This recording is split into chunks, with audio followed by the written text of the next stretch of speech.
Bientôt 14 h sur BFM TV. Bienvenue à vous si vous nous rejoignez. Nous sommes ensemble 7 h cet après-midi. Bonjour à tous. Bonjour Benjamin. Bonjour Fanny. Bonjour à tous. À la une de l'actualité de ce dimanche. Jérôme Salomon était sur BFM TV dans BFM Politique à la mi-journée.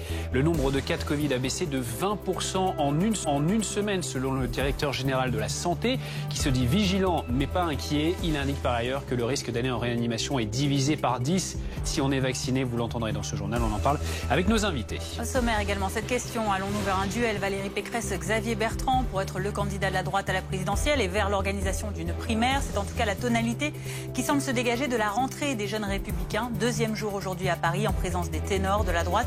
Nous y retrouverons Loïc Besson. C'est un procès historique qui va s'ouvrir mercredi, celui des attentats du 13 novembre 2015 qui ont fait 130 morts. Dans ce journal, vous entendrez les témoignages des secours qui sont intervenus lors de cette nuit tragique.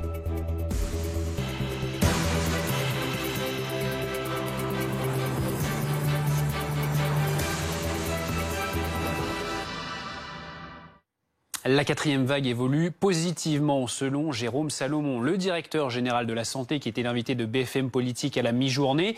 Nous allons longuement revenir sur ses propos dans nos journaux avec nos invités. Le nombre de cas de Covid a baissé de 20% en une semaine. C'est ce qu'a déclaré Jérôme Salomon qui se dit vigilant mais pas inquiet. On l'écoute.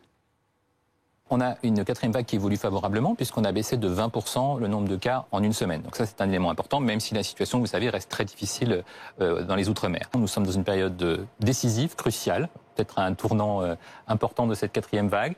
Il me semble que nous sommes tous vigilants cette rentrée parce qu'on est rentré de vacances, il y a la reprise, il y a la rentrée scolaire aussi qui peut inquiéter les parents. Et donc nous sommes mobilisés en ce week-end tout particulièrement pour la vaccination. Et moi je suis confiant parce que je trouve que les Français font preuve de plus en plus de confiance, font preuve de plus en plus de collectif. Ils ont compris l'intérêt de la vaccination en termes de projet collectif. Professeur Christian Rabaud, bonjour. Vous êtes infectiologue au CHRU de Nancy en Meurthe-et-Moselle. Cette quatrième vague évolue favorablement, c'est ce qu'a dit, on l'a entendu, le professeur Salomon. Il se dit plutôt vigilant mais pas inquiet. Est-ce que vous partagez son avis ? Tout à fait, tout à fait. On observe depuis maintenant 15 jours, 3 semaines, une baisse progressive de l'incidence. On peut même dire que depuis quelques jours, on commence à voir en métropole que la pression sur l'hôpital diminue, le nombre de lits occupés, le nombre de lits de réanimation occupés. On a l'impression effectivement d'avoir passé un pic. On est sur une descente très lente, voire sur un plateau. En tout cas, il n'y a plus d'aggravation. La vaccination s'avère tout à fait efficace, apporte ce qu'on attendait. Il faut être vigilant parce qu'effectivement, la rentrée est une occasion de brassage un peu plus fort au sein des populations. Mais globalement, à ce jour, les chiffres sont plutôt rassurants et l'évolution satisfaisante. Vous restez avec nous, professeur Rabaud. On va bien sûr longuement avec vous revenir sur les propos de Jérôme Salomon. Kelly Lafin est avec nous également du service santé de BFM TV. Kelly, Jérôme Salomon a-t-il raison de dire qu'il n'est pas inquiet? Oui, effectivement. Comme le disait ce médecin, on se trouve actuellement dans une dynamique qui est plutôt positive. Quand on regarde les chiffres fournis par Santé publique France, la plupart des indicateurs vont dans le sens d'une régression de l'épidémie au niveau national et ce depuis environ mi-août.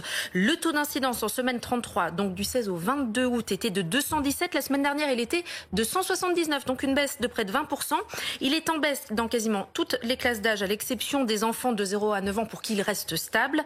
Parallèlement, les passages aux urgences ont aussi baissé de 20%. Le nombre de nouvelles hospitalisations a baissé de 14%, celui des nouvelles admissions en réanimation de 12%.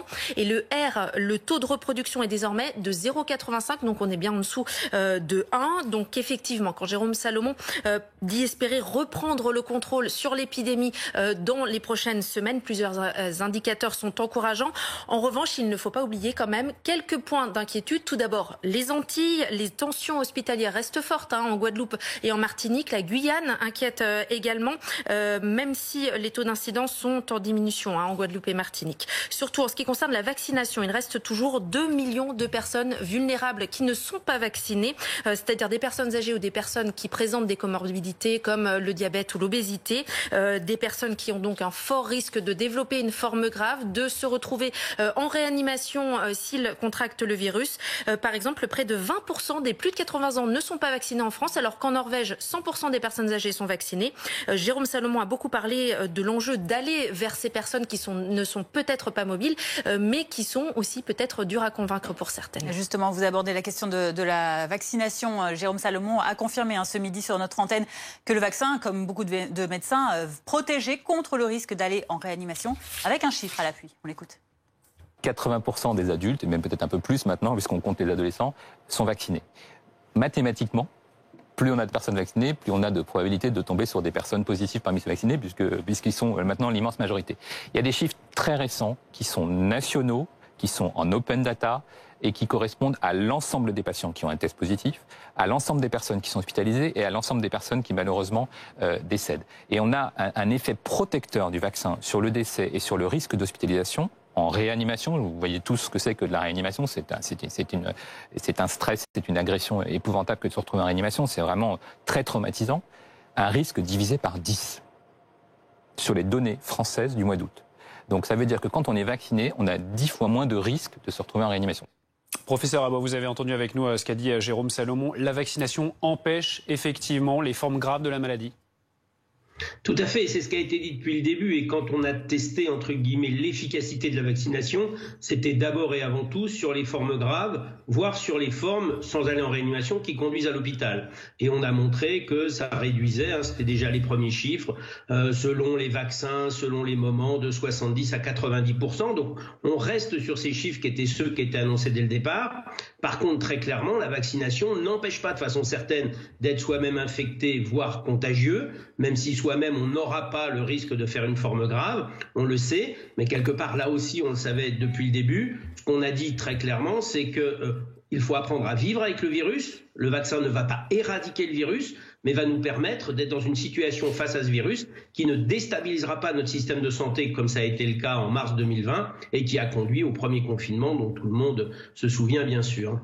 Vous restez avec nous, professeur Rabot, le temps de faire le point avec Élie Lafin. Ces chiffres qui ont été donnés par Jérôme Salomon, sur quoi ils s'appuient? Eh bien, ils s'appuient sur les chiffres de la DRES, la Direction de la Recherche des Études, de l'Évaluation et des Statistiques. Elle publie chaque semaine depuis un mois les nombres de cas positifs, d'hospitalisation et d'admission en soins critiques selon le statut vaccinal. Et on constate effectivement qu'il y a beaucoup plus de cas positifs, d'hospitalisation et d'admission critique chez les personnes non vaccinées que chez les personnes vaccinés. Pour donner un exemple, le 22 août dernier, chez les 80 ans et plus, il y a eu 744 admissions quotidiennes à l'hôpital au sein d'un groupe de 10 millions de personnes non vaccinées, contre 94 dans un groupe de 10 millions de personnes complètement vaccinées, soit 8 fois plus, un constat qui concerne toutes les régions. Alors concernant la vaccination, on le sait, dans les cortèges notamment, c'est une chose qui revient souvent, la vaccination des enfants. Professeur Rabot, Jérôme Salomon a indiqué tout à l'heure que à cette heure, la vaccination des moins de 12 ans n'était pas à l'ordre du jour. Est-ce que, selon vous, c'est une bonne chose ou est-ce qu'il faudra arriver à cette vaccination des enfants ? Alors, il n'est pas dit qu'on n'y arrivera pas, mais très clairement, c'est un sujet très sensible sur lequel il faut qu'on dispose de données supplémentaires. Aujourd'hui, avec, comme il l'a rappelé, 80% des plus de 12 ans qui sont vaccinés, on voit qu'on a une efficacité très forte sur l'épidémie, puisque on vient de commenter les chiffres, les choses ralentissent, malgré un variant qui est très contagieux. On est dans une situation aujourd'hui qui ne nous force pas la main à aller plus loin et à vacciner les plus jeunes. Si de nouvelles mutations se mettent en place, si le variant mu ou d'autres variants viennent à changer la donne, probablement faut réviser notre politique, éventuellement en vaccinant aussi les enfants. Pour l'instant, en tout cas, il n'y a pas d'urgence à le faire, donc il est urgent de se donner les moyens de s'assurer que ce vaccin chez l'enfant est parfaitement bien toléré, non traumatisant au moment de l'injection, etc. Il n'y a pas d'urgence à faire quoi que ce soit, donc je pense qu'on est dans le bon tempo. Vous évoquiez, professeur Rabot, le cas des variants, justement concernant un nouveau variant, on va en parler, celui qui est appelé le variant mu, il est dominant en Colombie. Alors la question qu'on se pose, c'est est-ce qu'il est aussi présent en France? Écoutez, la réponse de Jérôme Salomon, on en parle avec vous ensuite. On se rend compte que depuis qu'il a émergé, il est totalement anecdotique en France. C'est vraiment quelques cas sporadiques, souvent importés. La question, c'est la contagiosité, puisque vous savez que les virus, ils font la compétition entre eux. Et donc celui qui est le plus contagieux l'emporte. Or, comme on est aujourd'hui en Europe avec un variant Delta très prédominant et très contagieux, on n'a a priori pas beaucoup d'inquiétude aujourd'hui pour un variant mu qui s'imposerait compte tenu de ces écarts de contagiosité. Et nous avons les moyens en France, grâce aux efforts des biologistes, du criblage et du séquençage, de surveiller la circulation de ce variant comme de tous les autres variants. Et il y aura d'autres variants puisque c'est dans la nature du virus que de muter. Pas d'inquiétude donc en France concernant ce variant mu, nous dit le professeur Salomon. Christian Rabot, peut-on être rassuré et faut-il s'inquiéter d'autres variants qui pourraient arriver ? Alors, pour répondre aux deux questions, en commençant par la dernière, faut-il s'inquiéter de nouveaux variants? Il y aura des nouveaux variants. Seront-ils plus contagieux, plus résistants à l'immunité vaccinale, plus dangereux? Tout ceci, on ne peut pas le savoir. En tout cas, il faut bien sûr rester en alerte. Par rapport aux variants mu, et pour compléter ce qu'a dit Jérôme Salomon, il est tout à fait exact qu'aujourd'hui, tant que Delta est présent et que Delta est plus contagieux, Delta tient le dessus et le devant de la scène et représente aujourd'hui la souche circulante. Si la vaccination s'avérait d'une efficacité inégale entre Delta et mu, empêchant entre guillemets Delta de rester aussi facilement transmissible et n'ayant pas d'effet sur mu, on pourrait petit à petit voir mu prendre le dessus. Donc c'est pour ça aussi qu'il faut être prudent, qu'il faut surveiller les choses et éventuellement, et on l'a déjà évoqué plusieurs fois, si la chose se passait, si tout d'un coup ce nouveau variant était plus résistant à l'immunité qu'on développe avec la vaccination, réfléchir à modifier, et avec les vaccins ARN on sait le faire, modifier éventuellement le vaccin pour prendre en compte cette nouvelle donne. Merci beaucoup pour tous ces éclairages et ces précisions, professeur Rabault. Je le rappelle, vous êtes infectiologue au CHRU de Nancy. Dans l'actualité également, pour donner un coup d'accélérateur à cette vaccination, la Nouvelle-Calédonie a, elle, choisi la vaccination obligatoire pour tous les adultes, y compris les touristes, alors que moins de 30% de la population de l'archipel est à ce jour entièrement vaccinée. On rejoint sur place notre correspondant Fabien Dubedou. Comment cette décision est-elle perçue et comment va-t-elle surtout être appliquée ? Le vote de la vaccination obligatoire suscite des réactions très mitigées en Calédonie. Pour une fois, le consensus vient de la classe politique. Indépendantistes et non indépendantistes ont voté à l'unanimité cette mesure. Dans la population, le sujet divise encore. La menace du variant Delta et la situation Polynésie française ont donné un coup d'accélérateur à la vaccination, mais les anti-vax restent nombreux. L'annonce de l'obligation vaccinale a suscité des réactions parfois virulentes. Samedi, plus d'1 millier de personnes ont manifesté dans les rues de Nouméa. Concrètement, cette décision sera effective dès sa publication au journal officiel dans les prochains jours. Elle ne s'applique qu'aux résidents calédoniens. Une amende de 1 400 € sera infligée aux personnes exerçant une profession jugée à risque si elles ne sont pas vaccinées avant le 31 décembre. Pour le reste de la population, aucune amende n'est prévue. Mais les élus ont prévenu, si la vaccination ne va pas assez vite, ils pourront étendre les sanctions à tout le monde. Dans un deuxième temps, cette mesure doit être complétée par un décret du Premier ministre, Jean Castex, imposant la vaccination de l'ensemble des passagers qui arrivent en Calédonie.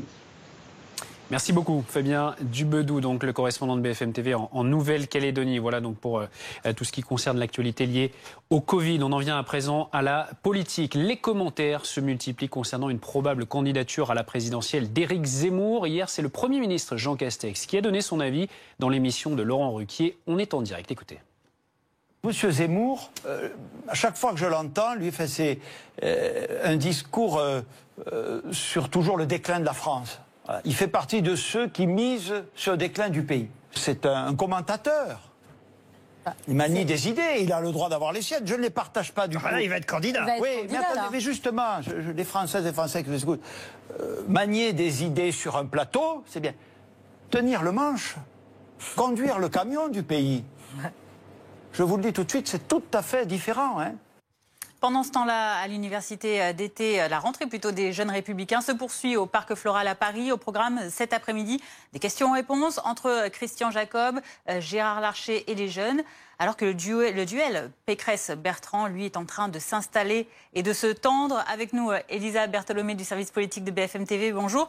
On ne prend pas finalement le chemin, on a l'impression de l'unité du côté des Républicains. Oui, c'est le moins qu'on puisse dire quand on voit qu'il y a plusieurs personnes sur la ligne de départ bien décidées à franchir la ligne d'arrivée, mais qui, semble-t-il, ne courent pas la même course. Xavier Bertrand, d'un côté, qui a déclaré sa candidature au début de l'été, hors primaire, qui a fait le pari de plier le match, autrement dit d'être le plus haut possible dans les sondages et de s'imposer comme le candidat naturel de la droite sans avoir besoin donc de passer par cette case primaire. On a de l'autre côté Valérie Pécresse qui a dû se déclarer un petit peu plus tôt, qui est favorable, elle, au principe de la primaire et qui bénéficie en cette rentrée politique d'une bonne dynamique au point qu'elle se situe dans les sondages quasiment au même niveau que Xavier Bertrand et qui fait donc elle aussi le pari de l'emporter. La question se pose donc encore peur aujourd'hui du mode de désignation du champion de la droite. Va-t-il falloir passer par une primaire ou non? Et en cas de primaire, si par exemple Valérie Pécresse l'emporte, que se passe-t-il si Xavier Bertrand décide de se maintenir?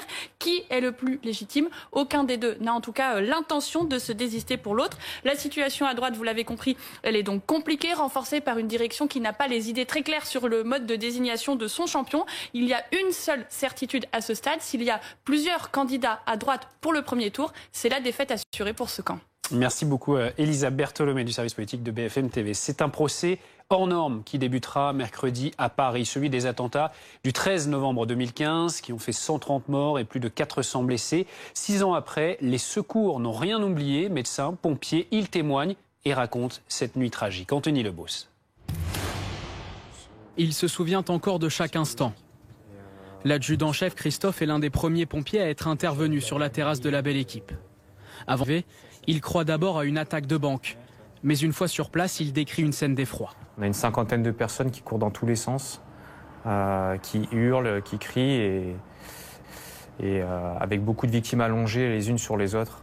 L'une des victimes, une femme, ne pourra pas être sauvée. La personne qui est allongée me tient la main, et je la mets dans la main de son compagnon, et lui dire de le surveiller, de profiter de ses derniers instants. Quelques minutes plus tard, il apprend qu'un attentat a lieu au Bataclan. Le médecin-chef des pompiers, Olivier, est dépêché sur place. À ses pieds, des corps sans vie, des impacts de balles. Et ce silence, dit-il, perturbé par des sonneries de portable. Et on est clairement dans une zone de guerre, là. Hein ? Il organise les secours, mais il est dépassé. Clairement, il y avait déjà une dizaine d'urgences absolues. Le plus important chez nous, pour un médecin urgentiste, c'est sauver les sauvables. Je devais faire des choix sur qui faire partir en premier. Et les victimes affluent dans les hôpitaux. C'est de la médecine de guerre, avoue Océane, soignante en réanimation. On passait de patient à patient et on disait, bon, en fait, lui va attendre, lui va machin. Elle était de garde cette nuit du 13 novembre. Et en fait, les patients, ils étaient là en train de nous regarder, l'un avec sa balle du bras, l'autre avec sa balle du ventre. Et on doit prendre en charge un maximum de patients. Donc en fait, on est vraiment dans l'action. Toute la soirée en première ligne, elle ne s'est pas doutée de l'ampleur des dégâts. Il faudra un appel de son mari à 4 h du matin pour qu'elle apprenne le lourd bilan des attentats. 130 morts. Et dans ce contexte, ne manquez pas dans Ligne Rouge, demain soir à 21 h, notre série en 3 épisodes, La traque du siècle, consacrée à la chasse aux terroristes les plus recherchés d'Europe. Une enquête à voir d'ores et déjà en avant-première sur RMC BFM Play. L'actualité à l'étranger à présent, l'Afghanistan aux mains des talibans depuis près d'une semaine maintenant, enfin presque, puisqu'un dernier foyer de résistants persiste dans la vallée du Panjshir, dans laquelle les talibans affirment aujourd'hui avoir gagné du terrain. Et il est de plus en plus difficile pour les journalistes de couvrir sur place l'actualité en Afghanistan. Nos reporters Clémence Dibou et Juan Palencia nous font part de leur long périple pour rejoindre la capitale Kaboul. Voici la route numéro 5, à Peshawar au Pakistan. Elle est désormais la seule porte d'entrée en Afghanistan. Celle que nous empruntons aujourd'hui pour tenter de rejoindre Kaboul. Maintenant, il faut mettre votre voile par-dessus vos vêtements, car on arrive près de la frontière. Nous filmons ensuite en caméra discrète. Une fois à la frontière, les autorités pakistanaises examinent nos papiers. Côté afghan, les talibans sont désormais aux commandes. Notre présence interpelle. Nous devons nous justifier de longues minutes.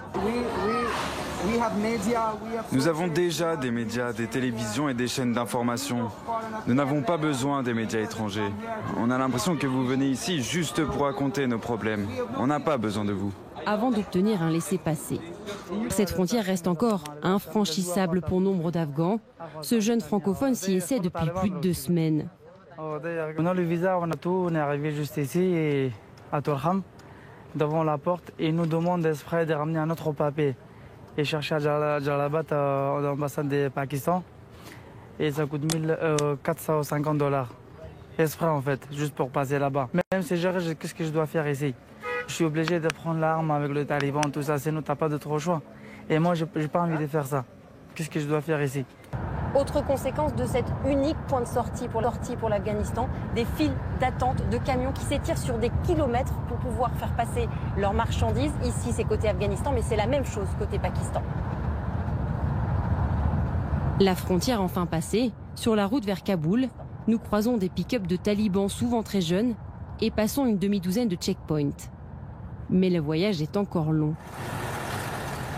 L'arrivée à Kaboul se fera après des heures d'embouteillage. Vous le voyez sur les images de Juan Palencia. La faute à de grosses inondations, mais aussi au manque d'administration. Il n'y a plus de policiers désormais pour faire la circulation sur cette route nationale. Toute autre chose à présent. Sortez les cahiers. Thomas Pesquet se transforme en maître d'école pour la première dictée depuis l'espace. C'est assez incroyable. Depuis la Station spatiale internationale, l'astronaute va lire un extrait du roman de Marguerite Duras, Un barrage contre le Pacifique. Les participants seront regroupés au musée de l'air et de l'espace au Bourget à Paris. Jordan Ray. Bonjour à tous. Je suis ravi d'être avec vous pour cette première dictée de l'espace qui va dans quelques instants faire rayonner la langue française par-delà les frontières de la planète. Une dictée géante, lue en orbite par Thomas Pesquet. C'est l'idée du musée de l'air et de l'espace.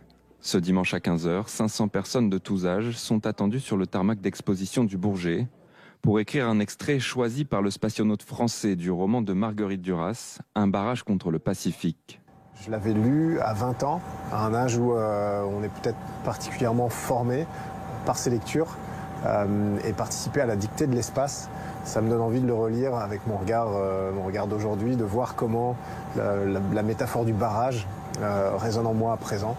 Une idée en coproduction avec la dictée géante, France Culture et le romancier Rachid Santaki. L'idée, c'était de faire rêver les petits et les grands également, et c'est d'avoir aussi un ambassadeur par rapport à la dictée, donc Thomas Pesquet qui est sensible à cet exercice et également aux mots. Après la première lecture de Thomas Pesquet, Rachid Santaki en fera une seconde, plus lentement, avant la séance d'autocorrection. 14h20 sur BFM TV. Restez avec nous à suivre dans notre prochain journal cette immersion en Afghanistan avec les reporters de BFM TV, Clémence Dibou et Juan Palencia, qui nous font part de leur long périple pour rejoindre la capitale Kaboul et surtout du bond en arrière que vivent les femmes afghanes là-bas sur place qui manifestent jour après jour pour leurs droits. A tout de suite. Ils ont traqué les terroristes du 13 novembre 2015. Les secrets de la traque du siècle. La série en 3 épisodes. Demain à 20h50 sur BFM TV. Et dès maintenant, en avant-première sur RMC BFM Play.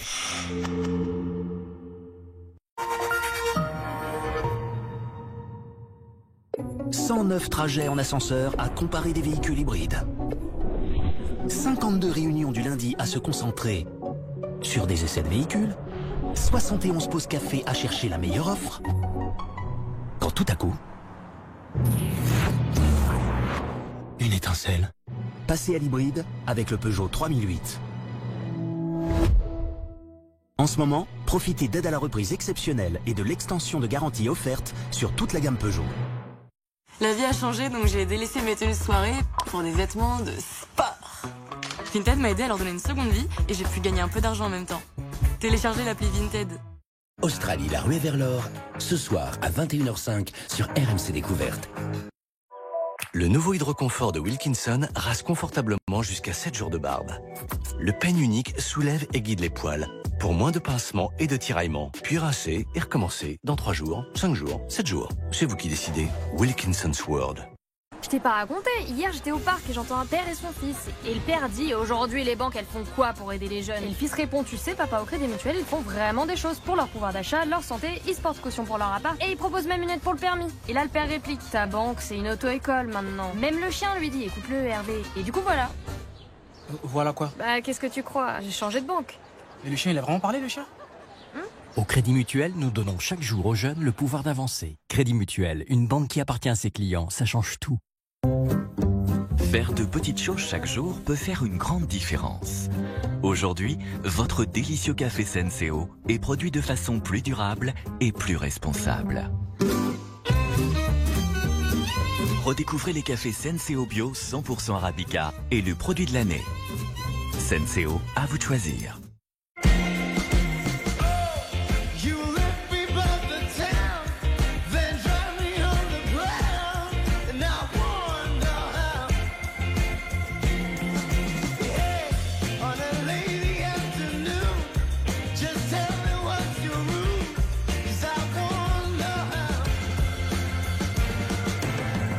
Craquez pour l'incontournable McChicken.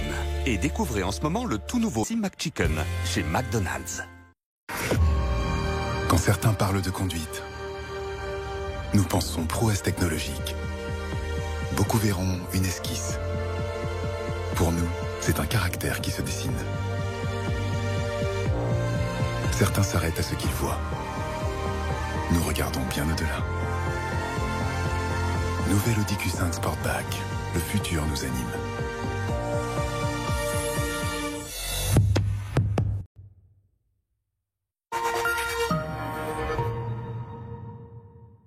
C'est le moment de briller en affaires. Jusqu'au 25 septembre chez Point S, pour l'achat de 4 pneus Goodyear, jusqu'à 120 € sont offerts. Pas de stress, il y a Point S.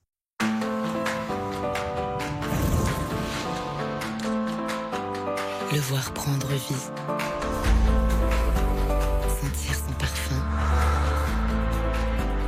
Toucher son velouté. Goûter sa finesse. Entendre son éclat. Et atteindre l'excellence. Éveillez tous vos sens en savourant un chocolat noir d'exception. Lindt, maître chocolatier suisse. Il partage vos rêves, vos joies, votre vie. C'est bon de savoir que votre nouveau canapé poltronné sofa est prêt à vous accueillir et à prendre soin de vous. Découvrez sans tarder la collection Novella. Un véritable lit pour bien travailler à 789 €. Ou un relax électrique pour toutes les situations. Toutes à 989 €. Nous vous attendons dans nos magasins pour découvrir cette qualité de vie. Se fait main en Italie. Poltrone sofa, authentica qualità. Et voilà! Vendez votre voiture.fr. Combien vaut votre voiture? Chez vendezvotrevoiture.fr, vous recevez votre prix de vente final. Entièrement en ligne, entièrement gratuit. Déposez simplement votre voiture et recevez votre offre maintenant sur www.vendezvotrevoiture.fr. Consommer plus responsable. Un jour, le monde sera peut-être plus responsable, moins gourmand en ressources et en énergie, avec moins de déchets. En attendant, on peut agir dès aujourd'hui. En 2 ans, plus de 38 000 voitures assurées Maïf ont été réparées avec des pièces recyclées. Et on ne compte pas s'arrêter en si bon chemin. Agir pour une réparation auto plus responsable, c'est ça, être assureur militant aujourd'hui. Maïf, assureur militant.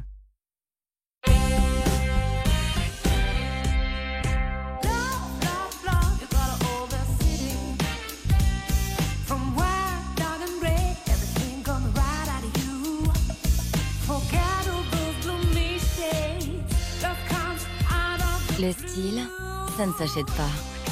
Quoique.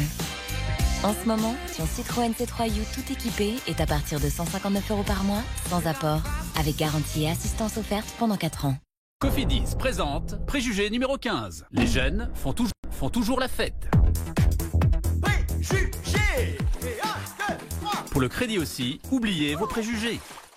En ce moment, profitez d'un taux à 2,99% sur 48 mois. Simulez votre crédit sans engagement sur cofidis.fr. Le crédit qui fait la différence.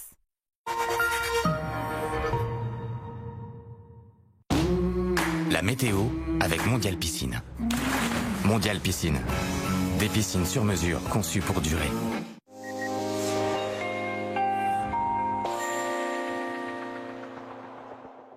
Des conditions de plus en plus estivales sur le pays, comme ici, au-dessus de la Défense, au-dessus de la capitale. Un ciel largement dégagé, une température de 29 degrés pour cette journée de dimanche. Beaucoup moins d'averses qu'hier, beaucoup plus d'éclaircies, et cela concerne la majeure partie du pays. Et cela, surtout, va durer. Regardez cette animation satellite, on voit bien une France quand même largement dégagée et elle va le rester donc demain matin, de très larges éclaircies dès le lever du jour. Alors on a quelques bémols toujours près des côtes de la Manche, un petit peu plus de grisaille et puis poussé par le vent d'OTAN également ces entrées maritimes, donc ces nuages un petit peu plus nombreux qui vont concerner le Languedoc-Roussillon. Dans le courant de l'après-midi, on va retrouver sur les régions du nord un voile de nuages assez dense, mais l'ambiance restera très agréable et très estivale. Le soleil partout ailleurs, toujours quelques plaques de grisaille sur le golfe du Lion et puis par évolution diurne sur les Alpes, sur le relief corse, une petite averse orageuse possible. Les températures, donc, pour demain matin, elles seront déjà très élevées au lever du jour, comprises entre 10 et 22 degrés. Très contrasté aussi, 10 degrés ce sera à Reims, il en fera 22 à Nice, 18 sur le sud-ouest, 17 à Paris. 15 degrés à Brest, 14 à Lille, 13 pour Strasbourg. Et dans le courant de l'après-midi, eh bien, des températures encore plus élevées, notamment sur la côte aquitaine, sur le sud-ouest. 34 degrés attendus. On pourrait atteindre localement les 35 degrés, 33 à Toulouse. Il fera 29 à Paris, tout comme à Grenoble et Marseille. La valeur la plus basse, ce sera à Cherbourg avec 25 degrés. Votre mardi, toujours beaucoup de chaleur sur l'arc atlantique avec un ciel qui se voile. Partout ailleurs, ça reste très ensoleillé. Toujours poussé par le vent d'automne qui arrive de la mer. Et regardez les températures, toujours extrêmement élevées pour la saison. Mardi, 30 degrés à Paris, 26 à Lille pour la valeur la plus basse. Mais quasiment partout, on sera dans des valeurs égales ou supérieures à 30 degrés. Et puis pour votre mercredi, eh bien, ça se gâte un petit peu par l'ouest. Mais ce sera en Ile-de-France la journée la plus chaude de ce pic de chaleur. Donc 30-31 degrés attendus. En revanche, sur le golfe du Lion, vous voyez, ça se gâte avec ces entrées maritimes qui, cette fois-ci, apporteront quelques précipitations. Puis ces orages ensuite vont gagner du terrain. On confirmera tout cela dans nos prochains bulletins. Les températures vont baisser, mais elles resteront quand même à des niveaux très agréables.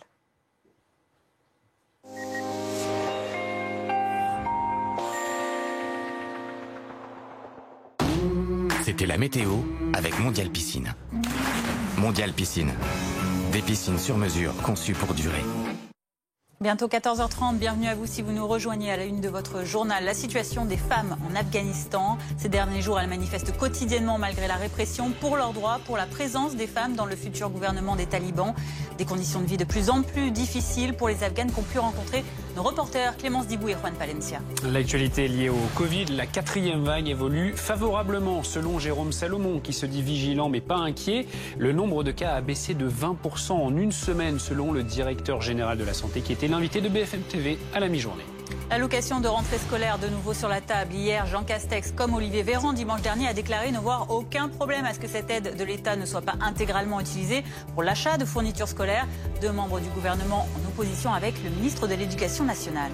Et puis c'est une grande première, une dictée géante depuis l'espace avec Thomas Pesquet. L'astronaute normand va dicter un extrait d'un roman de Marguerite Duras, vidéo retransmise à partir de 15h au musée de l'air et de l'espace à Paris. Nous serons sur place avec Dominique Marie. Ce journal avec l'actualité à l'étranger, un attentat à suicide a fait 3 morts dans le sud-ouest du Pakistan, près de la frontière afghane. 3 paramilitaires pakistanais ont été tués. Alors à quoi ressemble la nouvelle vie sous le contrôle des talibans en Afghanistan, alors qu'il est devenu très difficile pour les journalistes occidentaux d'accéder au pays? Nos reporters Clémence Dibou et Juan Palencia sont arrivés à Kaboul après un long périple. Ils ont pu observer notamment les conditions de vie très difficiles des femmes afghanes. Les talibans ont promis que le droit des femmes serait respecté, qu'elles pourraient par exemple continuer à travailler si elles respectaient les lois de la charia. Et dans les faits, eh bien, beaucoup d'Afghanes n'y croient pas, à l'image de ces manifestations qui s'organisent notamment à Kaboul et très durement réprimées avec du gaz lacrymogène, comme on a pu le voir ces derniers jours. Ces Afghanes, eh bien, elles savent que leur droit et que leur vie a déjà changé, à l'image par exemple eh bien, d'une propriétaire d'un café à Kaboul, une des rares femmes qui gérait un restaurant, un café. Eh bien, les talibans sont venus dans son établissement, ont cassé du mobilier, ont fermé les portes du restaurant. Elle ne peut pas y retourner, même pour ranger par exemple son matériel. Beaucoup d'Afghanes également veulent partir, veulent quitter le pays, notamment parce que parfois il y avait des professions très compliquées. On a pu parler par exemple avec des professeurs dans des écoles de filles. Elles sont terrées chez elles, elles veulent pouvoir quitter le pays au plus vite. Et puis, preuve que les choses ont déjà largement changé dans les rues de Kaboul, eh bien, il n'y a pas de femmes qui souhaitent parler à notre caméra dans la rue. Les rares femmes qui veulent bien s'exprimer à notre antenne, eh bien, elles nous proposent de venir chez elles, à l'abri des regards. En Afghanistan, il y a aussi cette situation très compliquée pour quelques dizaines de Français à aller rendre visite à leur famille au début de l'été. Ce sont des habitants de Rennes, en Bretagne, en France. Antoine Forestier, on vous y retrouve pour BFM TV. Ces Rennais dont des enfants sont toujours bloqués aujourd'hui à Kaboul.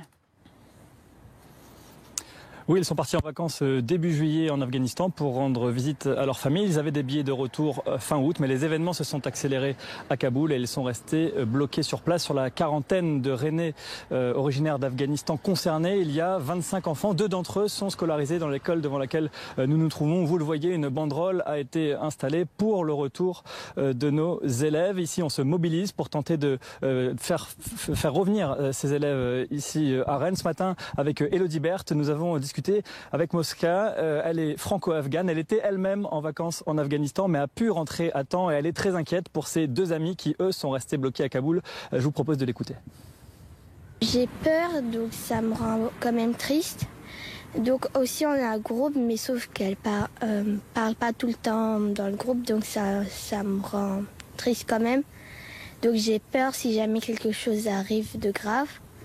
Et après, on a parfois des nouvelles d'elle, donc elle va bien, je crois. Ça fait très longtemps qu'elle n'a pas parlé, mais ça va. Ça me rend triste et en même temps, j'ai très peur pour elle. Le père de Mosca, Shah Hamadi, tente de faire bouger les choses avec notamment la mairie de Rennes qui l'épaule dans les liens avec le Quai d'Orsay. Mais pour le moment, il n'a pas de retour de la part du Quai d'Orsay. Il faut savoir que ces 40 personnes, elles ont soit des titres de séjour, soit elles sont binationales, elles ont des passeports français. Selon les premières déclarations des talibans, cela doit leur permettre de pouvoir quitter le pays. Encore faut-il que l'aéroport de Kaboul rouvre normalement et puisse permettre de nouveau des liaisons aériennes avec des vols commerciaux. Antoine Forestier à Rennes pour BFM TV avec Elodie Berthe. Il était l'invité de BFM Politique. Ce midi, le directeur général de la Santé, Jérôme Salomon, qui est revenu plutôt confiant sur la gestion de la crise sanitaire par les autorités et l'anticipation de la rentrée en pleine 4e vague. Il appelle tout de même à rester vigilant. Écoutez. Une 4e vague qui évolue favorablement puisqu'on a baissé de 20% le nombre de cas en une semaine. Donc ça, c'est un élément important, même si la situation, vous savez, reste très difficile dans les Outre-mer. Nous sommes dans une période décisive, cruciale, peut-être un tournant important de cette 4e vague. Il me semble que nous sommes tous vigilants cette rentrée parce qu'on est rentré de vacances, il y a la reprise, il y a la rentrée scolaire aussi qui peut inquiéter les parents. Et donc nous sommes mobilisés en ce week-end tout particulièrement pour la vaccination. Et moi je suis confiant parce que je trouve que les Français font preuve de plus en plus de confiance, font preuve de plus en plus de collectif. Ils ont compris l'intérêt de la vaccination en termes de projet collectif. Kelly Lafin est toujours avec nous cet après-midi. Kelly, pas d'inquiétude selon Jérôme Salomon sur cette 4e vague. Est-ce qu'on peut, par conséquent, imaginer des allègements comme c'est le cas dans certains pays ? Oui, effectivement, ce serait possible si on continue sur la même dynamique, si les contaminations continuent de décroître en France et qu'on reprend le contrôle de l'épidémie, comme l'a dit Jérôme Salomon. Alors, on pouvait voir certaines restrictions sanitaires allégées. C'est le chemin qui a été pris récemment par d'autres pays européens, comme le Danemark, où plus de 72% de la population est complètement vaccinée. Depuis mercredi, au Danemark, le pass sanitaire n'est plus obligatoire pour entrer dans un café ou restaurant. Et dès le 10 septembre, il ne sera même plus obligatoire pour entrer en discothèque ou pour assister à un événement sportif. Au Portugal également, depuis quelques jours, les restaurants et les cafés peuvent accueillir sans pass sanitaire jusqu'à 8 personnes en intérieur et 15 en extérieur. Les salles de spectacle peuvent accueillir jusqu'à 75% de leur capacité. Des restrictions allégées, là encore, en raison d'une forte couverture vaccinale et d'une baisse des contaminations. Le directeur général de la Santé qui a par ailleurs indiqué que l'arrivée des vaccins Pfizer chez les médecins de ville et les pharmacies était imminente. On l'écoute et on en reparle juste après avec vous, Kelly. C'est imminent, vous savez qu'on est en train justement de faire en sorte que tous ces vaccins soient disponibles. Vous savez aussi... Imminent, ça veut dire quoi, c'est en cours. On est en train de le faire et c'est très important puisque c'est surtout les officines pharmaceutiques qui vont être approvisionnées. On a énormément de doses, on a tous les vaccins, ça c'est très important. Mais ça veut dire à la fin du mois? Non, c'est maintenant. Dans les jours qui viennent? Absolument. Et d'ailleurs, ils passent leurs commandes et dans les deux sens puisqu'on a aussi l'objectif que tous les centres aient accès à tous les vaccins. Pardonnez-moi d'insister sur ce point, mais je pense que c'est très important pour les gens qui nous regardent, qui entendent donc de la bouche du directeur général de la Santé qu'ils pourront bientôt se faire vacciner par leur médecin traitant. Mais c'est déjà le cas. Oui, bien sûr, mais avec un accès beaucoup plus facile ils sont aussi Pfizer. Très proches de leurs pharmaciens. Bien sûr. Ça, c'est très important. Mais à partir de quand est-ce qu'ils vont pouvoir appeler? C'est maintenant. On est vraiment. Donc ils vont pouvoir appeler la semaine prochaine. Absolument. C'est maintenant. Donc, Kelly Lafont, on va essayer de bien comprendre tout cela. Pour l'instant, on le confirme, les médecins et les pharmaciens vaccinent prioritairement avec du Janssen, le vaccin unidose, et avec Moderna. Et ça fait longtemps que les généralistes demandaient également à vacciner avec le sérum Pfizer. Oui, qui est plus compliqué à utiliser étant donné ses conditions de conservation. Et effectivement, ils pouvaient vacciner jusqu'à maintenant donc avec AstraZeneca et Janssen, mais uniquement les plus de 55 ans. Et avec Moderna pour les plus jeunes. Une expérimentation avait débuté en mai pour 66 médecins français qui étaient équipés d'une glacière et qui avaient débuté les vaccinations avec Pfizer. Une autre étape a été franchie fin juin. Les médecins généralistes ont pu avoir accès à quelques flacons de Pfizer qui n'étaient pas utilisés dans les centres de vaccination, donc les surplus, mais ceci n'était pas disponible à la commande et apparemment donc c'est ce qui devrait changer dans les jours qui viennent selon Jérôme Salomon afin d'élargir au maximum l'offre de vaccination. Merci beaucoup Kelly pour toutes ces précisions. Également dans l'actualité, la politique et Jean Castex qui se désolidarise des propos de Jean-Michel Blanquer sur une utilisation parfois détournée de l'allocation de rentrée scolaire pour acheter des écrans plats au lieu de fournitures pour les enfants, opposés à ceux qui souhaiteraient en contrôler l'utilisation. Le Premier ministre a répondu hier soir sur France 2. Écoutez.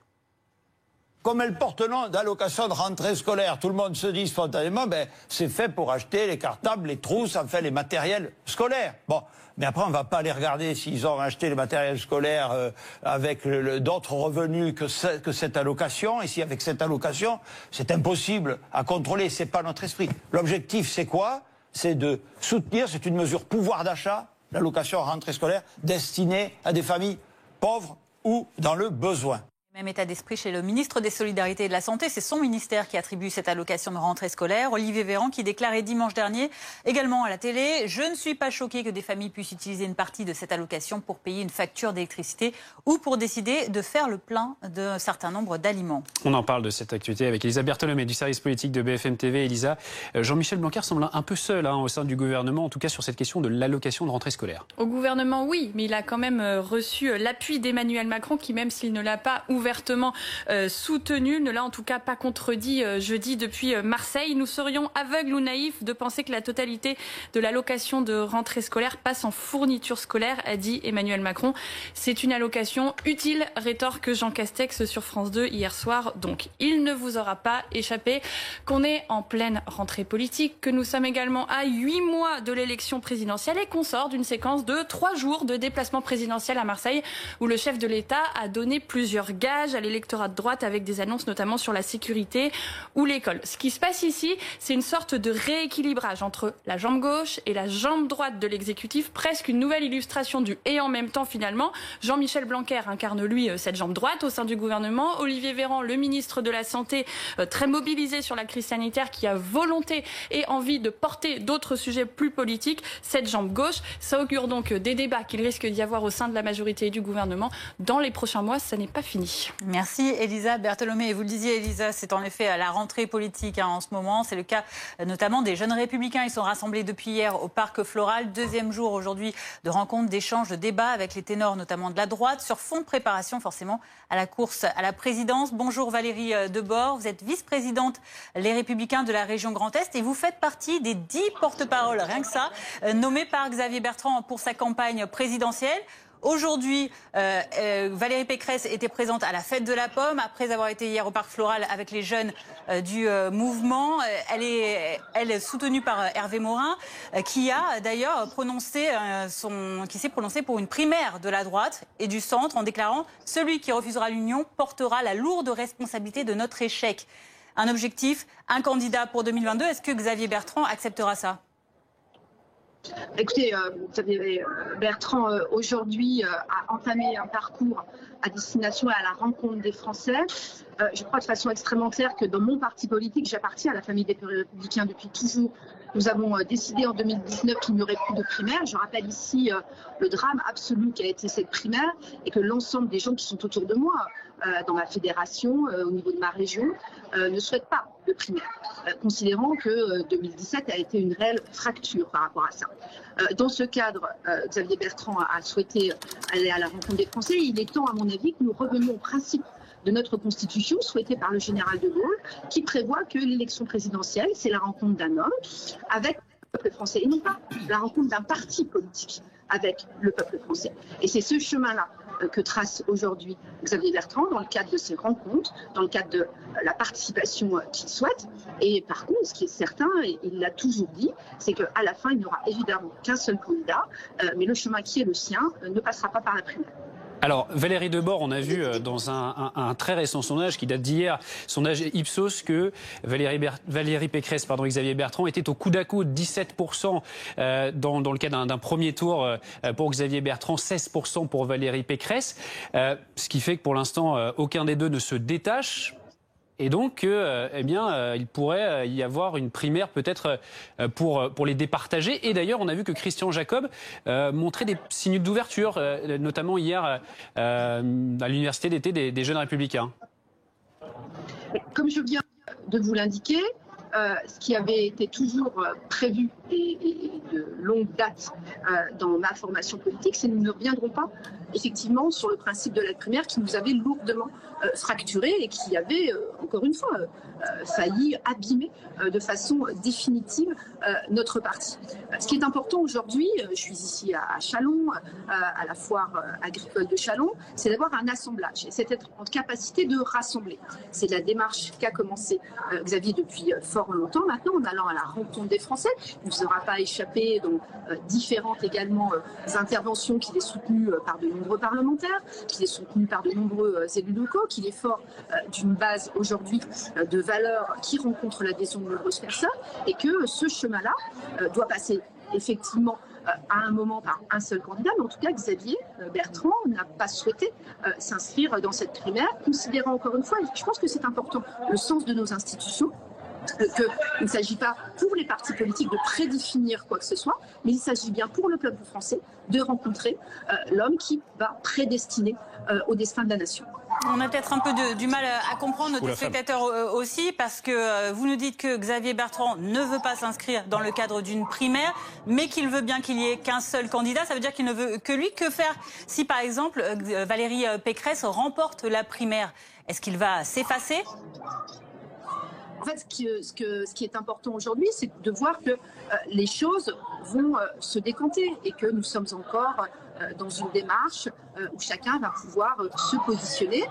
Je rappelle également qu'il y a un certain nombre de parlementaires qui se sont d'ores et déjà positionnés pour Xavier Bertrand, que la campagne va s'amplifier de cette façon également, qu'il y a un certain nombre d'éléments de programme qui vont intervenir et qu'au fur et à mesure du temps, qui n'est pas forcément un temps médiatique, qui est le temps de l'instantanéité, mais au fur et à mesure d'un temps long, je suis persuadée que Xavier Bertrand fera en tout cas la différence et nous sommes aujourd'hui dans cette dynamique-là, encore une fois, dans une dynamique qui n'est pas celle de l'opposition, qui n'est pas celle de la fracturation, mais dans une dynamique du rassemblement autour de valeurs et d'un socle commun qui sont ceux de la droite et du centre. Valérie Debord, hier au Parc Floral à Paris, des jeunes républicains ont hué l'image de Xavier Bertrand lors de la rentrée politique à Paris. Ils ont en revanche applaudi Valérie Pécresse ensuite. Est-ce que Xavier Bertrand doit y voir un signe, selon vous ? Vous savez, les choses vont, les choses viennent.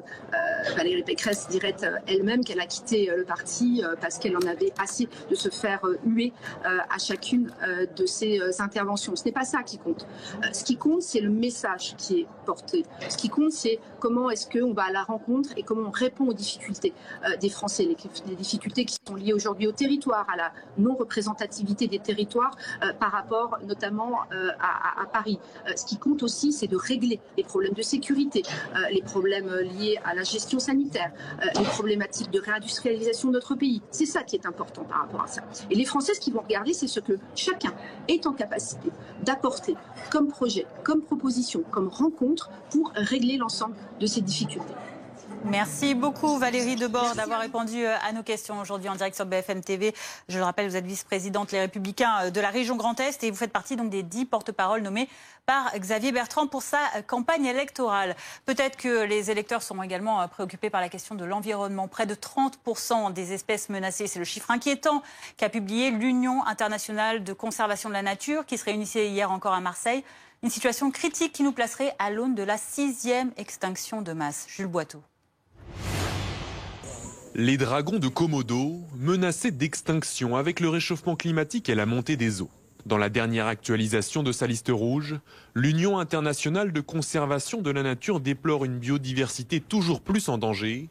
Son directeur, Craig Hilton Taylor, s'alarme de la situation des espèces marines. 37% des espèces de requins ou de raies sont aujourd'hui menacées d'extinction et la première cause de cette menace est l'exploitation par l'homme. Les espèces marines tendent à être négligées parce qu'elles sont sous l'eau et les gens n'y prêtent pas vraiment attention. Sur les 138 000 espèces vivantes répertoriées par l'organisation, 38 500 sont aujourd'hui menacées, soit près de 28% d'entre elles. Une situation critique, mais pas irréversible pour Craig Hilton Taylor, si les États et exploitants adoptent les bonnes mesures.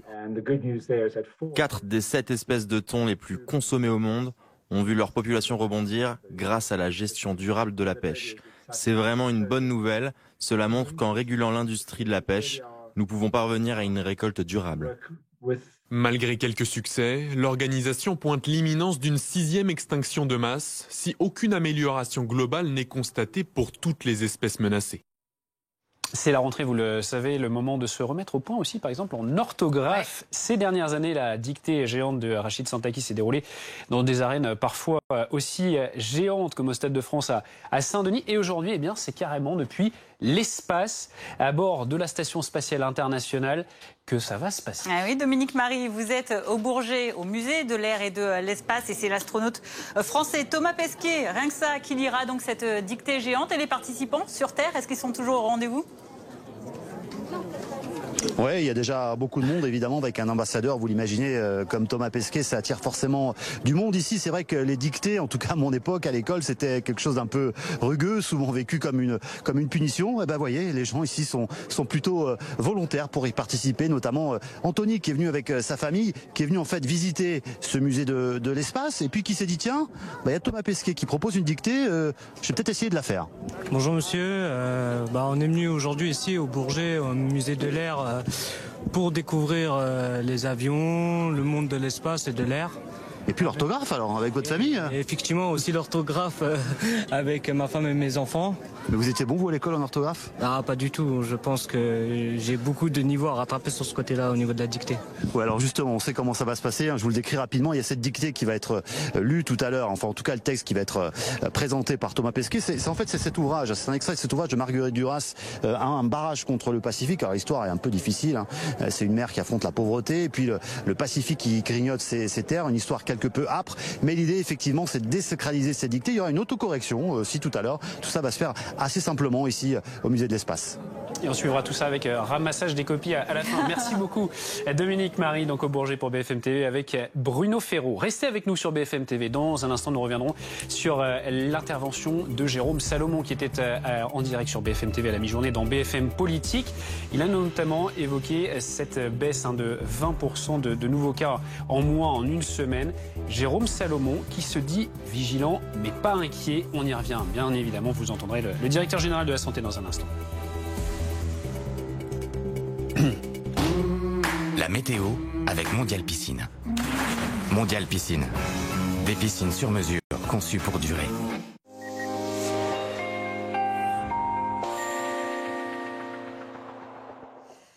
Une journée de plage parfaite sur le département du Var, ici sur la plage du Lavandou. Mer et ciel couleur bleue et puis cette température qui reste digne d'un plein été, 28 degrés. Alors ça reste juste respirable, très agréable, profitez-en.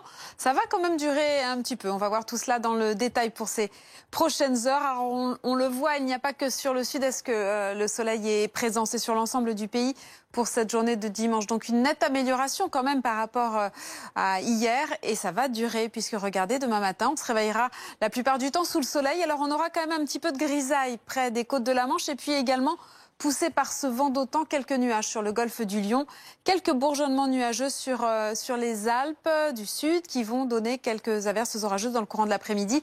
Ailleurs, pas trop d'évolution, si ce n'est quand même ce voile de nuages qui va s'installer au nord, mais l'ambiance va rester très agréable et les températures très élevées. Elles le seront déjà au lever du jour. Regardez les valeurs attendues, très contrastées aussi. 10 à Reims, 22, ce sera pour Nice. Il fera 17 à Paris, tout comme à Lyon, 18 degrés à Biarritz, ainsi qu'à Toulouse. Et puis dans le courant de l'après-midi, ça grimpe sur l'ensemble du pays. 34 degrés sur la côte aquitaine. Localement, sur le sud-ouest, on pourrait atteindre les 35 degrés. 29 degrés à Paris, tout comme à Marseille et Grenoble.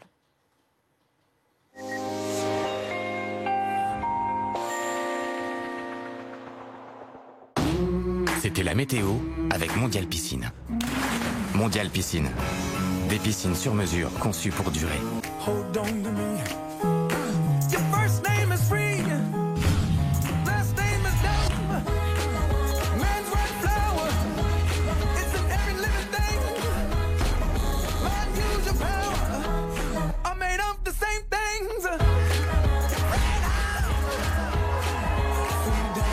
À chaque vaccination, c'est la vie qui reprend. Faisons-nous tous vacciner, maintenant. Tous vaccinés, tous protégés.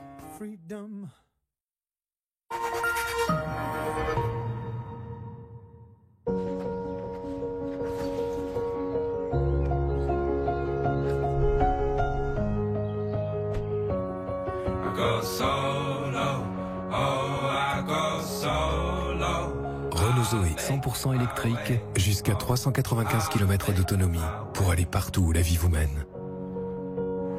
Découvrez Renault Zoé E-Tech à partir de 139 € par mois et profitez des journées portes ouvertes du 16 au 20 septembre. Dites-moi. Oui. On se sent particulièrement bien chez vous, non? Alors ça, c'est mon nouveau chauffage Atlantique. Oui, j'ai fait poser une pompe à chaleur. J'ai jamais été aussi bien. Atlantique, on est bien chez vous.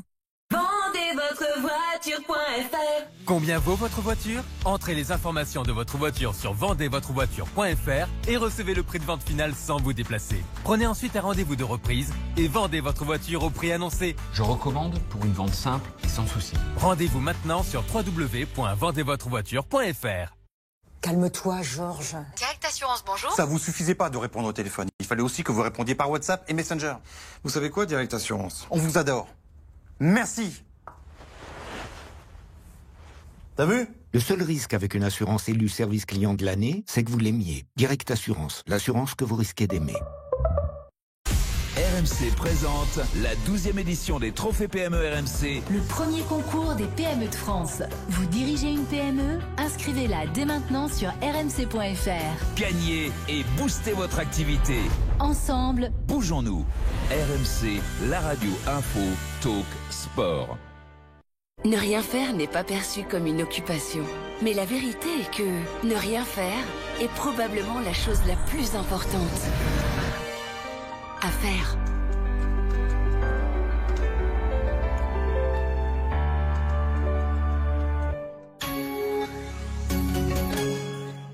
Chez De Giro, nous souhaitons rendre l'investissement accessible à tous ceux voulant bâtir leur propre avenir financier. Même si vous travaillez toute la journée, notre plateforme primée vous permet d'investir en dehors des heures de trading habituelles.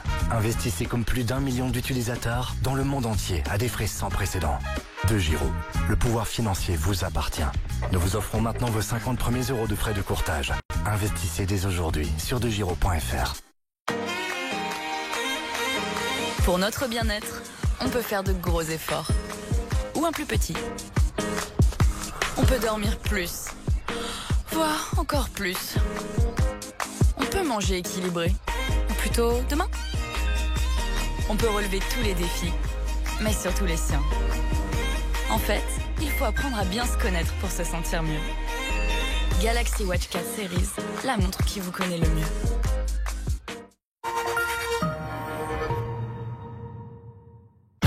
Aretha Franklin, la reine de la soul. Aretha, tous les plus grands titres d'Aretha Franklin en version originale. Aretha Franklin, la voix du respect. Le castor embellit son habitat pour se construire une vie meilleure. Alors vous aussi, changez et créez vos propres couleurs avec la machine à teinter. Venez avec un coussin ou même un doudou et repartez avec votre peinture sur mesure. Réveillez le castor qui est en vous.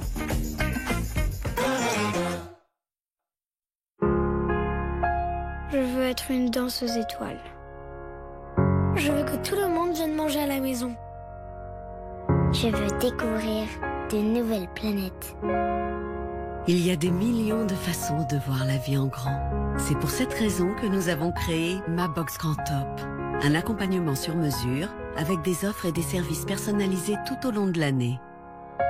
Grand Optical, rien n'est trop grand pour moi. Ceci est un dispositif médical.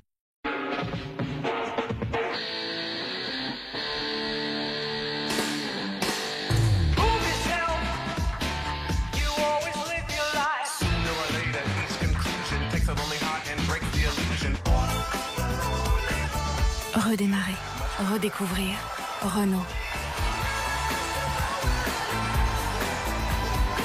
En septembre, redémarrez avec le renouveau Renault et bénéficiez d'aide à la reprise jusqu'à 7 000 € sur votre nouvelle Renault. Utile pour tous. Et pour chacun. Ensemble sur le terrain, Notre action va plus loin. En partageant ce que je sais, j'apprends beaucoup sur moi, sur ma vraie nature. en donnant de notre énergie, on se découvre une vraie force. Le pouvoir d'être utile. Service civique, une mission pour chacun au service de tous.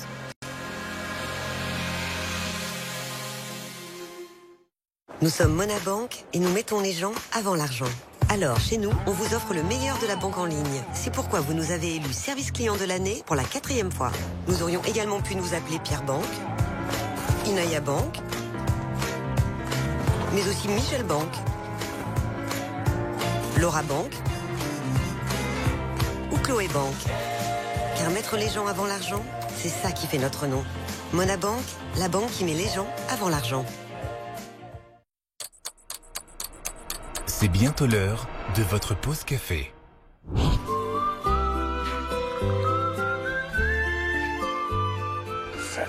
Du grain à la tasse, savourez le meilleur de l'expresso avec des Longhi. Merci d'être avec nous sur BFM TV, la une de l'actualité à 15h. Jérôme Salomon était sur BFM TV dans BFM Politique à la mi-journée. Le nombre de cas de Covid a baissé de 20% en une semaine selon le directeur général de la Santé qui se dit vigilant mais pas inquiet. Il indique par ailleurs que le risque d'aller en réanimation est divisé par 10 si on est vacciné, vous l'entendrez dans ce journal, on en parle avec nos invités. Au programme politique, vers un duel, Xavier Bertrand, Valérie Pécresse pour le ou la candidate de la droite à la présidentielle et vers l'organisation d'une primaire. C'est en tout cas la tonalité qui semble se dégager de cette rentrée des jeunes républicains. Vous le voyez en direct, deuxième jour aujourd'hui à Paris en présence de ténors de la droite et nous y retrouverons dans un instant Loïc Besson. C'est un procès historique qui va s'ouvrir mercredi, celui des attentats du 13 novembre 2015 qui ont fait 130 morts. Dans ce journal, vous entendrez les témoignages des secours qui sont intervenus lors de cette nuit tragique. Au programme aussi, ce périple de plus en plus complexe pour entrer en Afghanistan depuis la prise de pouvoir des talibans. Dans ce journal, nous vous emmènerons en immersion avec nos reporters sur place, Clémence Divou et Juan Palencia.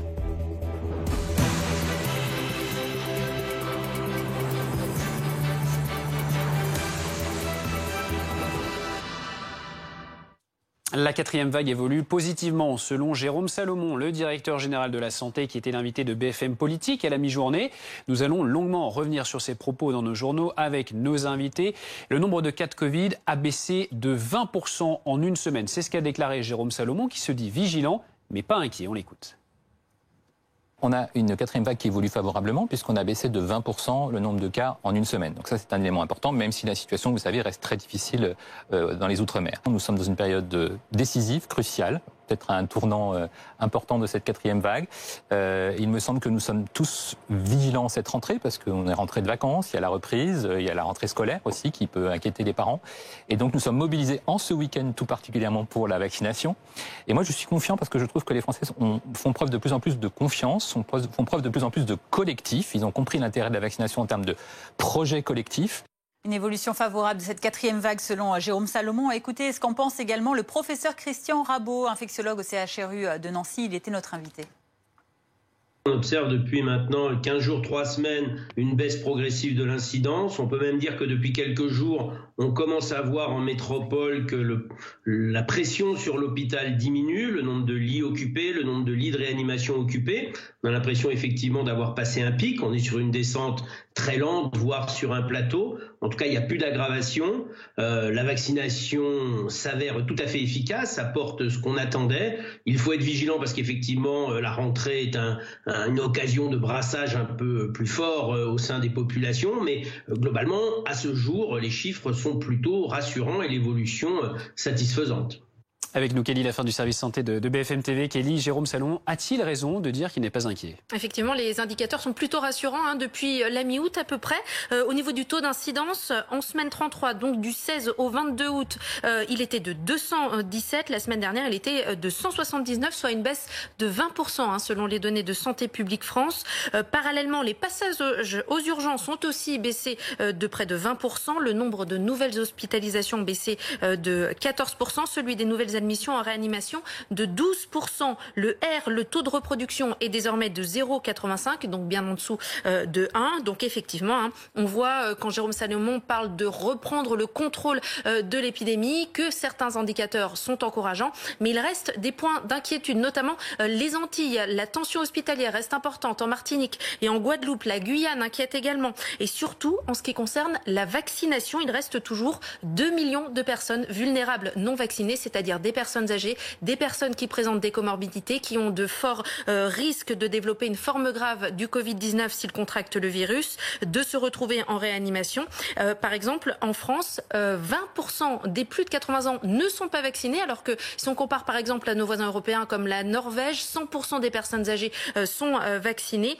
Pourquoi ces personnes ne se font pas vacciner en France? Selon Jérôme Salomon, c'est surtout un problème de mobilité. Il pense qu'en allant vers ces personnes, eh bien, on pourra améliorer les choses. Justement, vous abordiez la question de la vaccination. Jérôme Salomon a confirmé tout à l'heure sur BFM Politique, comme beaucoup de médecins, que le vaccin protégeait bien contre le risque d'aller en réanimation, avec ce chiffre à l'appui. 80% des adultes, et même peut-être un peu plus maintenant, puisqu'on compte les adolescents, sont vaccinés. Mathématiquement, plus on a de personnes vaccinées, plus on a de probabilité de tomber sur des personnes positives parmi ces vaccinés, puisqu'ils sont maintenant l'immense majorité. Il y a des chiffres très récents qui sont nationaux, qui sont en open data et qui correspondent à l'ensemble des patients qui ont un test positif, à l'ensemble des personnes qui sont hospitalisées et à l'ensemble des personnes qui malheureusement décèdent. Et on a un effet protecteur du vaccin sur le décès et sur le risque d'hospitalisation en réanimation. Vous voyez tous ce que c'est que de la réanimation. C'est un stress, c'est une agression épouvantable que de se retrouver en réanimation. C'est vraiment très traumatisant. Un risque divisé par 10 sur les données françaises du mois d'août.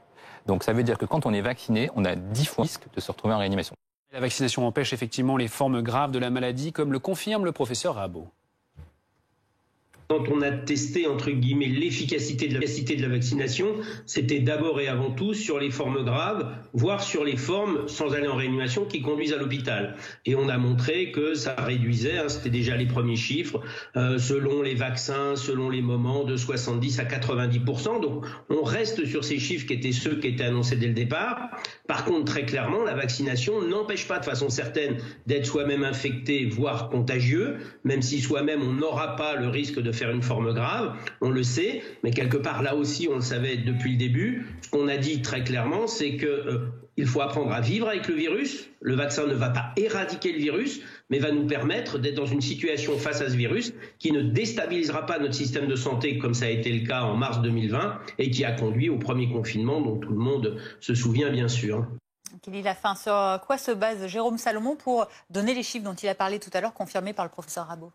Eh bien, il se base effectivement au niveau de la vaccination des enfants, que la grande majorité des pays, si on regarde bien en fait...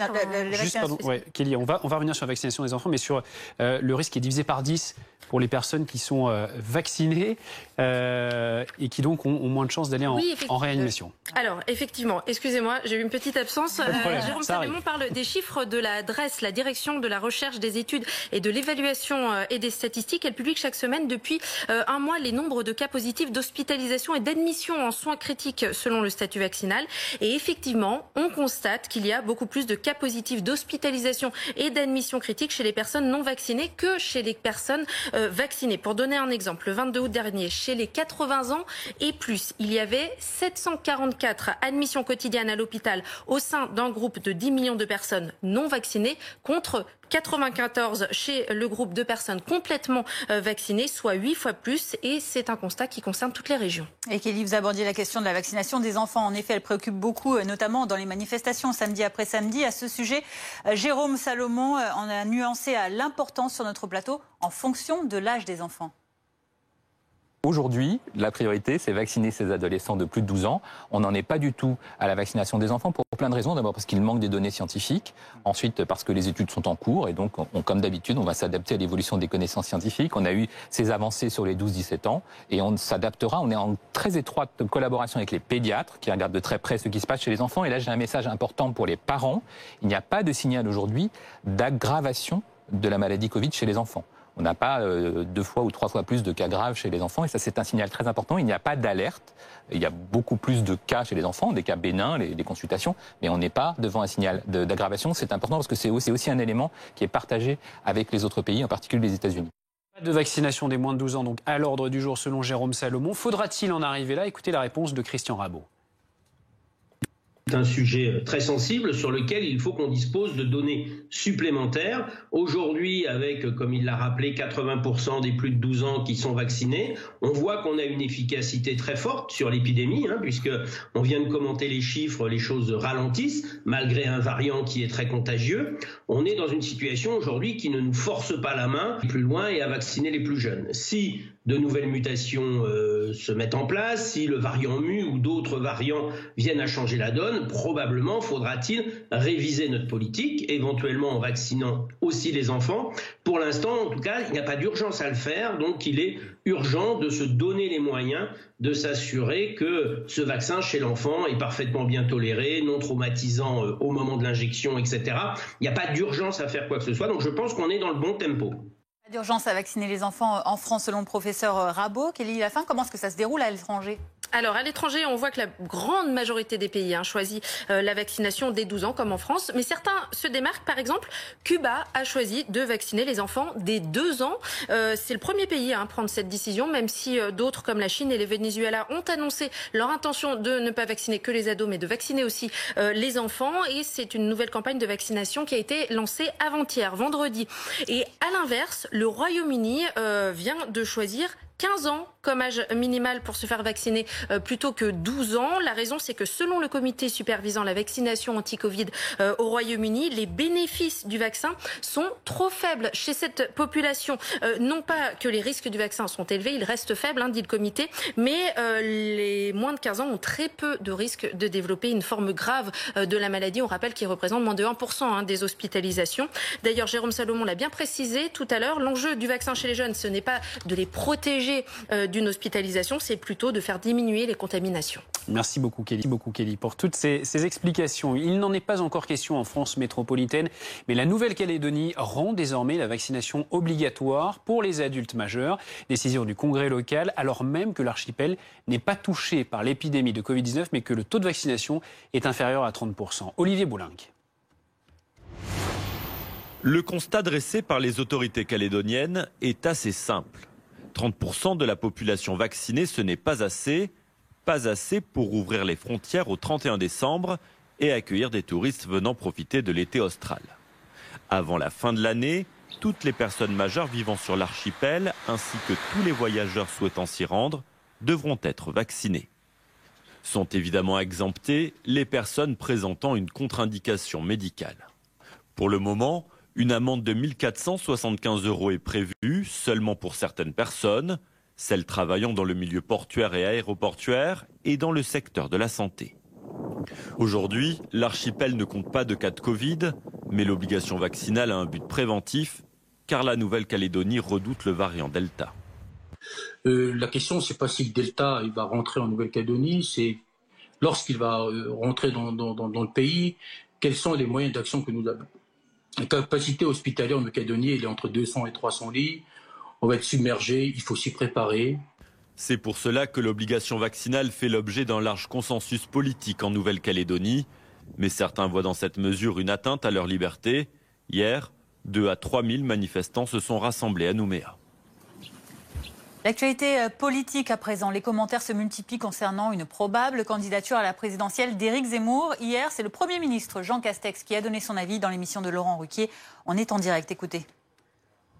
Monsieur Zemmour, à chaque fois que je l'entends, lui c'est un discours sur toujours le déclin de la France. Voilà. Il fait partie de ceux qui misent sur le déclin du pays. C'est un commentateur. Il manie des idées, il a le droit d'avoir les siennes. Je ne les partage pas du tout. Là, il va être candidat. Mais justement, les Françaises et Français qui les écoutent, manier des idées sur un plateau, c'est bien. Tenir le manche, conduire le camion du pays. Je vous le dis tout de suite, c'est tout à fait différent. Hein. Et pendant ce temps-là, l'université d'été des jeunes républicains se poursuit au Parc Floral à Paris avec notamment cet après-midi des questions-réponses autour de Christian Jacob et de Gérard Larcher. Loïc Besson vous retrouve sur place pour BFM TV. Loïc, le duel Pécresse-Bertrand est en train de s'installer et de se tendre. Oui, et ça n'arrange pas du tout les Républicains qui ne veulent pas d'un duel, mais qu'une seule tête émerge. L'illustration, c'est peut-être l'accueil qui a été réservé il y a quelques instants à Laurent Wauquiez, très attendu ici, qui est arrivé à l'heure du déjeuner. Je peux vous le dire, c'est clairement lui qui l'emporte à l'applaudimètre, accueilli sous les slogans Wauquiez président. Bon, le seul X, c'est qu'il a déjà annoncé qu'il renonçait à se présenter à cette primaire, non sans égratigner la multiplication des candidatures et plus encore de ceux qui annoncent déjà qu'ils ne respecteront pas les règles. On parle bien sûr là du débat sur la primaire qui divise aussi au sein du parti. Vous en avez l'illustration en ce moment, derrière moi, sur scène, le président du Sénat, Gérard Larcher, qui explique qu'il ne voit pas d'autre solution pour départager des candidatures légitimes qu'une primaire. Et à ses côtés, le président du parti, Christian Jacob, qui n'a jamais caché son scepticisme, se souvenant aux divisions qu'entraîne la primaire. Il n'est pas le seul d'ailleurs à penser ça. Parmi les cadres des Républicains, Damien Abad disait aussi il y a quelques instants, faisons en sorte que 2022 ne ressemble pas à 2017 ni à 2016, en référence à cette précédente primaire. Et clairement, on sent quand même un certain malaise chez les cadres du parti des Républicains qui attendent que les choses se décantent, se simplifient, d'autant que, vous l'avez dit, Valérie Pécresse a désormais rattrapé Xavier Bertrand dans les sondages. Ils sont au coude à coude. Elle a fait un coup de maître hier en attirant toute l'attention, en s'offrant un bain de foule. Forcément, ça a eu un retentissement. Xavier Bertrand veut montrer que lui aussi n'est pas du tout coupé du parti. Il n'est pas présent ce week-end, mais il participera en fin de semaine prochaine à la rentrée des parlementaires, les Républicains. Merci Loïc Besson avec Nassim Gomri en direct du Parc Floral à Paris. On en vient à toute autre chose dans l'actualité également. C'est un procès hors norme qui débutera mercredi à Paris, celui des attentats du 13 novembre 2015 qui ont fait 130 morts et plus de 400 blessés. 6 ans après, les secours n'ont rien oublié. Médecins, pompiers, ils témoignent et racontent cette nuit tragique. Anthony Lebos. Il se souvient encore de chaque instant. L'adjudant-chef Christophe est l'un des premiers pompiers à être intervenu sur la terrasse de la Belle Équipe. Avant son arrivée, il croit d'abord à une attaque de banque. Mais une fois sur place, il décrit une scène d'effroi. On a une cinquantaine de personnes qui courent dans tous les sens, qui hurlent, qui crient, et avec beaucoup de victimes allongées les unes sur les autres. L'une des victimes, une femme, ne pourra pas être sauvée. La personne qui est allongée me tient la main, et je la mets dans la main de son compagnon, et lui dire de le surveiller, de profiter de ses derniers instants. Quelques minutes plus tard, il apprend qu'un attentat a lieu au Bataclan. Le médecin-chef des pompiers, Olivier, est dépêché sur place. À ses pieds, des corps sans vie, des impacts de balles. Et ce silence, dit-il, perturbé par des sonneries de portable. Et on est clairement dans une zone de guerre, là. Hein ? Il organise les secours, mais il est dépassé. Clairement, il y avait déjà une dizaine d'urgences absolues. Le plus important chez nous, pour un médecin urgentiste, c'est sauver les sauvables. Je devais faire des choix sur qui faire partir en premier. Et les victimes affluent dans les hôpitaux. C'est de la médecine de guerre, avoue Océane, soignante en réanimation. On passait de patient à patient et on disait bon bah en fait lui va attendre, lui va machin. Elle était de garde cette nuit du 13 novembre. Et en fait les patients ils étaient là en train de nous regarder, l'un avec sa balle du bras, l'autre avec sa balle du ventre, et on doit prendre en charge un maximum de patients. Donc en fait on est vraiment dans l'action. Toute la soirée en première ligne, elle ne s'est pas doutée de l'ampleur des dégâts. Il faudra un appel de son mari à 4 h du matin pour qu'elle apprenne le lourd bilan des attentats. 130 morts. Et ne manquez pas donc la traque du siècle dans Ligne Rouge demain soir à 20h50. Notre série en 3 épisodes. La traque du siècle, une enquête à voir d'ores et déjà en avant-première sur RMC BFM Play. On en vient à présent à l'actualité à l'étranger. L'Afghanistan aux mains des talibans depuis près d'une semaine maintenant. Enfin presque. Un dernier foyer de résistants persiste dans la vallée du Panjshir, dans laquelle les talibans affirment aujourd'hui avoir gagné du terrain. Oui, il est de plus en plus difficile pour les journalistes de couvrir sur place l'actualité en Afghanistan. Nos reporters Clémence Dibou et Juan Palencia nous font part de leur long périple pour rejoindre la capitale, Kaboul. Voici la route numéro 5, à Peshawar au Pakistan. Elle est désormais la seule porte d'entrée en Afghanistan. celle que nous empruntons aujourd'hui pour tenter de rejoindre Kaboul. Maintenant, il faut mettre votre voile par-dessus vos vêtements, car on arrive près de la frontière. Nous filmons ensuite en caméra discrète. Une fois à la frontière, les autorités pakistanaises examinent nos papiers. Côté afghan, les talibans sont désormais aux commandes. Notre présence interpelle. Nous devons nous justifier de longues minutes. Nous avons déjà des médias, des télévisions et des chaînes d'information. Nous n'avons pas besoin des médias étrangers. On a l'impression que vous venez ici juste pour raconter nos problèmes. On n'a pas besoin de vous. Avant d'obtenir un laissez-passer. Cette frontière reste encore infranchissable pour nombre d'Afghans. Ce jeune francophone s'y essaie depuis plus de 2 semaines. On a le visa, on a tout, on est arrivé juste ici, à Torham, devant la porte, et ils nous demandent d'esprit de ramener un autre papier. Et chercher à Jalalabad, à l'ambassade du Pakistan, et ça coûte $450. Esprit en fait, juste pour passer là-bas. Même si j'arrive, qu'est-ce que je dois faire ici? Je suis obligé de prendre l'arme avec le taliban, tout ça, sinon t'as pas d'autre choix. Et moi, j'ai pas envie de faire ça. Qu'est-ce que je dois faire ici? Autre conséquence de cet unique point de sortie pour l'Afghanistan, des files d'attente de camions qui s'étirent sur des kilomètres pour pouvoir faire passer leurs marchandises. Ici, c'est côté Afghanistan, mais c'est la même chose côté Pakistan. La frontière enfin passée, sur la route vers Kaboul, nous croisons des pick-up de talibans souvent très jeunes et passons une demi-douzaine de checkpoints. Mais le voyage est encore long. L'arrivée à Kaboul se fera après des heures d'embouteillage. Vous le voyez sur les images de Juan Palencia. La faute à de grosses inondations, mais aussi au manque d'administration. Il n'y a plus de policiers désormais pour faire la circulation sur cette route nationale. Bien plus léger, c'est la rentrée, le moment pour vous peut-être de vous remettre à niveau, par exemple en orthographe. Ces dernières années, la dictée géante du romancier Rachid Santaki s'est déroulée dans des arènes, parfois aussi géantes, comme au Stade de France à Saint-Denis. Aujourd'hui, c'est depuis l'espace, rien que ça, à bord de l'ISS, la Station Spatiale Internationale, que ça va se passer. On va commencer à prendre des notes. Nous aussi, on essaie de faire cette dictée. On va rejoindre Dominique Marie, qui est au Bourget, donc au musée de l'air et de l'espace. Dominique, ça y est, ça a commencé. Et Thomas Pesquet, vous êtes, ça y est, en train de surveiller un petit peu tout ce qui se passe, Dominique. Est-ce qu'on fait pas trop de fautes d'orthographe? Thomas Pesquet a commencé en tout cas. C'est un vieux fantasme. Je joue effectivement les instituteurs, mais je ne vais pas parler trop fort parce qu'effectivement la lecture est en cours. Attention, il y a du monde derrière toi. Viens par ici. La caméra est avec moi. Il y a toutes les générations confondues. Vous voyez, il y a des jeunes gens. Il y a des parents aussi qui sont là, évidemment. Et la lecture de ce texte de Marguerite Yourcenar est en cours. Un barrage contre le Pacifique. C'est le texte qui a été choisi par Thomas Pesquet. Il est apparu tout à l'heure sur ses écrans un peu plus loin. Il a dit son attachement à la lecture et il nous a dit que dans la Station Spatiale Internationale, on lisait beaucoup, lui et ses collègues. Et puis il disait aussi qu'il avait des souvenirs un peu malheureux, parfois des dictées avec des enseignants quelque part un peu rugueux, mais qui au final l'avaient construit lui aujourd'hui. On va aller voir ces gens un peu plus loin, voir un peu comment ça se passe. De plus en plus fort. Françoise, je peux vous demander comment ça se passe? Ça a l'air un peu dur quand même. Ça peut aller, ça peut aller. Ah bah ouais. Et votre fille alors? Bah franchement ça va, en plus la lecture est assez lente donc c'est facile d'écrire en même temps. On vous dérange pas plus, on ne veut pas que vous décrochiez de ce texte. Effectivement, l'orthographe, au fond, c'est un peu comme un sport, parce que il faut le pratiquer régulièrement. Et l'orthographe en France, malheureusement, à l'école, sa pratique est en train de baisser. Les dernières statistiques sont pas très bonnes. Les petits Français sont pas très bons en orthographe. Par exemple, en 87, ils faisaient environ 10 fautes à une même dictée. En 2015, c'était déjà 18. Ça fait beaucoup, mais on peut s'entraîner. La preuve aujourd'hui.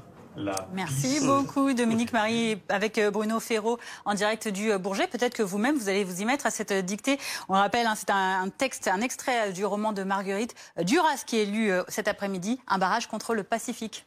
Restez avec nous sur BFM TV. Dans un instant, nous irons en immersion en Afghanistan avec les reporters de BFM TV, Clémence Dibou et Juan Palencia, qui nous font part de leur long périple pour rejoindre la capitale Kaboul. Et ils ont notamment constaté le grand bond en arrière pour les femmes afghanes. À tout de suite.